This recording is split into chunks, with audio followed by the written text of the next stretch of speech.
Mill-2009 l-hawn m'għadhomx isiru testijiet għall-abbuż ta' droga fuq priġunieri fil-ħabs ta' Kordin. U dan minkejja li fl-2010 30% ta' 731 priġunier f'Kordin qabel daħlu l-ħabs irriżultaw pożittivi għat-test ta' droga. Din l-informazzjoni toħroġ mir-rapport bl-isem Malta New Developments, Trends and In-Depth Information on Selected Issues, ippubblikat miċ-Ċentru Monitoraġġ tad-Droga tal-Unjoni Ewropea. Ir-rapport jgħid li t-testijiet m'għadhomx isiru minħabba nuqqas ta' riżorsi. L-istess rapport jgħid ukoll li t-testijiet kienu mistennija jerġgħu jibdew isiru mill-aħħar nofs ta' din is-sena. Dwar dan il-punt u l-kumplament tar-rapport One News rid jieħu r-reazzjoni tal-Ministru tal-Ġustizzja Karl Mifsud Bonnici u tad-Direttur tal-Ħabs Abraham Zammit. Wara diversi telefonati lill-Ministeru ġejna informati li s-Segretarju Personali tal-Ministru Karl Mifsud Bonnici kien ġurnata sieħa impenjat u ħadd minfloku ma seta' jkellimna. Fil-waqt li d-Direttur tal-Ħabs Abraham Zammit fis-2:30 ta' wara nofsinhar bagħat messaġġ bil-mowbajl biex jinformana li t-talba tagħna l-intervista ġiet miċħuda. Dan minkejja li kemm il-ħamis wara nofsinhar kif ukoll il-ġimgħa filgħodu, Abraham Zammit kien assigurana li kien ser jagħtina intervista il-ġimgħa wara nofsinhar. Verżjoni qasira tar-rapport in kwistjoni kienet ippubblikata mill-Gvern fil-bidu ta' din il-ġimgħa. Jumejn qabel mal-qorti sabet lil Josette Bickel ħatja bit-traffikar u possess ta' droga fil-ħabs bejn l-2006 u l-2008.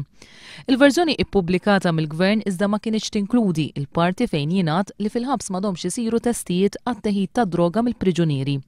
Ir-rapport jikkonkludi wkoll li l-ħabs m'għandux politika ċara fuq il-prevenzjoni tat-teħid ta' droga fil-ħabs u l-ebda taħriġ ma jingħata lill-istaff tal-ħabs dwar dan.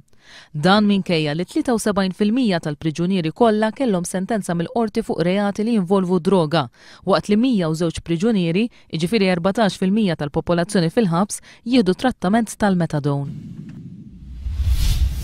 Il-ġurnal Malta Star żvela li fl-lejl ta' frar tal-1993 il-pulizija arrestaw lil Josette Bickel fil-Gżira li kienet qed titlajja. Fil-but tal-karozza il-pulizija sabet blokka tal-kokaina. Bickel u persuna oħra li kienet magħha taw xeba lill-pulizija li dak iż-żmien kellha 3 xhur tqala. Bickel kienet arrestata talli weġġet lill-pulizija mara iżda qatt ma tresqet il-qorti fuq il-pussess ta' droga. Il-ġurnal Malta Star żvela li sakemm il-pulizija skortat il-karozza ta' Bickel, id-droga sparixxiet. Il-grupp ta' pulizija li kienu qed jaħdmu fuq il-każ waqaf jopera. Il-ħamis Josette Bickel magħrufa bħala Reġina tal-ħabs ġiet ikkundannata 12 sena priġunerija u multa ta' 23,000 euro. Dwar l-operation il saru id-direttur tal-Interpol qal li dan kien is-suċċess ta' 10 snin xogħol mifrux fuq 26 pajjiż fosthom Malta. L-investigazzjoni kienet tikkonċentra dwar ċirku ta' abbuż sesswali fuq it-tfal permezz tal-internet. L-istħarriġ tal-Pulizija flimkien mal-Europol kien mifrux fuq qatt ta' pajjiżi Ewropej għalkemm l-arresti saru fi 22 pajjiż biss fosthom Malta. B'kollox ġew identifikati 229 persuna illi minnhom ġew arrestati 112. Il-Pulizija bħalissa tinvestiga l-materjal illi elevat mid-djar tas-suspettati. Madankollu l-Pulizija tgħid li mill-affarijiet illi għandha f'idejha sa issa diġà rnexxielha tidentifika lil nies illi qabel ma kinux is-suspettati. Il-Pulizija qalet li fil-jiem li ġejjin ser tarresta aktar nies għalkemm l-attenzjoni tagħhom issa tikkonċentra fuq min seta' ipproduċa dan il-materjal ta' abbuż sesswali. Il-Pulizija sissa irnexxielha televa ma' 9,000 siegħa ta' materjal pornografiku u abbuż sesswali fuq it-tfal.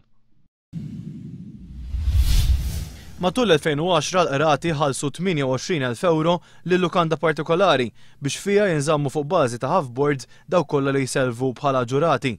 L-Uffiċċju tal-Awditur sab li dan l-arranġament kien ilu jsir għal snin sħaħ mingħajr ebda sejħa l-offerti u mingħajr ebda awtorizzazzjoni neċessarja.